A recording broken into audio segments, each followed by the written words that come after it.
বিশ্বকবি রবীন্দ্রনাথ ঠাকুরের জন্মদিবসে আমার আজকের নিবেদনে রয়েছে আমারই এক প্রিয় কবি বিদ্যুৎ মিশ্রের লেখা কবিতা রবীন্দ্রনাথ আছে। নদীর ধারে রাখাল ছেলে গাইছে বুঝি গান, তার সুরেতে বাতাস কাঁপে, বুক করে আনচান। ভোরের বেলা ফুলের কুড়ি যখন মিঠে হাসে, মধুর লোভে ভোমরাগুলো তখন ছুটে আসে। বৃষ্টিধারা টাপুর টুপুর গাছের পাতায় ঝরে, উদাস হলে বিশ্বকবি ভীষণ মনে পড়ে।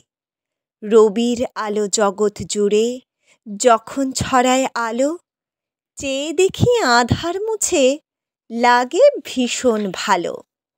সবুজ সবুজ ঘাসের উপর ফড়িং যখন নাচে, বুঝতে পারি সবার মনে রবীন্দ্রনাথ আছে।